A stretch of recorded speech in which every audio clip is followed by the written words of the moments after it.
तथागत बुद्ध की बात संत गुरु रविदास ने फैलाया और संत गुरु रविदास की बात डॉक्टर बी.आर. अम्बेडकर ने कहा कि शिक्षा एक शरणी के दूध के तमाम होता है, जो जितना ही पीता हो वही दहाड़ने का काम करता है। यही बताना चाहता हूँ, जो तथागत बुद्ध ने कहा है धम्मम शरणम गच्छामि और संघम शरणम गच्छामि, उन्होंने इस देश को समता और बंधुत्व और भाईचारा में जोड़ने की बात किया। तो वही तो संत गुरु रविदास ने कहा है कि साथ संगत मिल रही है मधारो, साथ संगत मिल रही है मधारो जैसे मधुर मखीरा। जो समाज शासनों में होता है वही समाज कुछ करने का हौसला रखता है।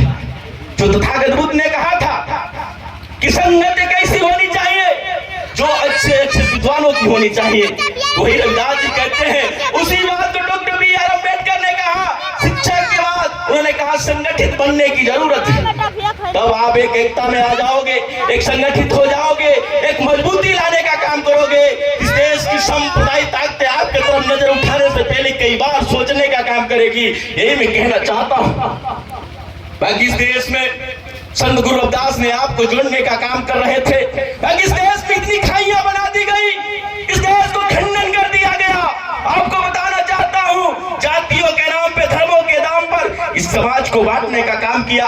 धन्य है संत गुरु रविदास ने आपको जोड़ने का काम किया। तभी तो उन्होंने कहा है, बहुत ही सरलता से, बड़ी सरल शब्दों में आपको जोड़ने का काम किया।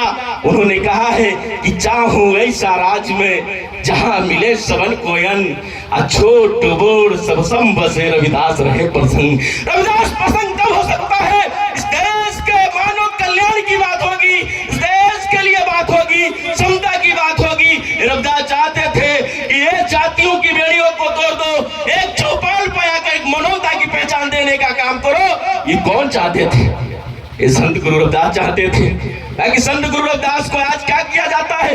संत गुरु रविदास को कोई कह देता है कि जूता बनाने का काम करते हैं। मैं पूछना चाहता हूं मेरे सम्मानित साथियों, क्या 1433 में का संत गुरु रविदास जूता बनाते थे क्या?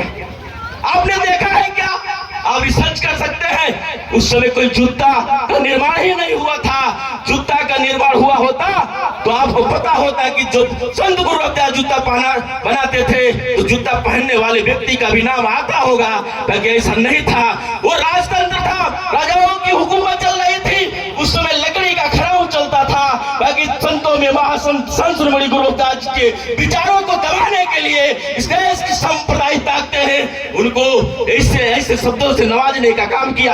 आपको जानने की जरूरत है। धन्य संत गुरु रविदास ने आपको कितना सुंदर शब्दों में जोड़ने का काम किया। उन्होंने कहा मानवता के बाद सबसे पहले इंसानियत का कर्म होता है। क्या कर्म होता है? धन्य गुरु रविदास ने अपनी सुंदर वाणियों में आपको सजाने का काम करते हैं। उन्होंने कहा है कि कर्म बंधन में बंधे रहियो। क्या बात है? संत गुरु रविदास ने कैसे सजाने का काम किया? उन्होंने कहा है कि कर्म बंधन में बंधे रहियो, अरे फल की तजियो नायास। कर्म मनुष्य का धर्म है, सौभाग्य रविदास। रविदास चाहता है इस देश में आप अच्छा कर्म करें, एक मानवता बनाए और मानवता में आके समता की बात करें। ये रविदास की वाणी थी। रविदास की वाणियों को इस देश में दबाने का प्रयास हुआ। इस देश में जो है कि संत गुरु रविदास ने जब अपने विचारों को फैला रहे थे तो इस देश में जानते हैं किस तरीके से इस देश को लोगों ने, जो चालाक किस्म के लोग थे, संत गुरु रविदास को दबाने का काम कर रहे थे। वही लोग चाहते थे कि इस देश में वो दबे कुचले लोग, जो शिक्षा से वंचित रख दिया गया, जिसकी आर्थिक संपत्ति छीन ली गई, जिसकी सामाजिक व्यवस्था छीन ली गई, वो कभी विकास न करे, वो उन्नति की तरफ न जाए। ये लोग नहीं चाहते थे कि आप आगे जाएं। लेकिन संत गुरु रविदास ने आपको हमेशा जोड़ने का काम किया है, आपको उठाने का काम किया है और उठाकर आपको धरातल से उस आसमान को पहुंचाने का काम किया है।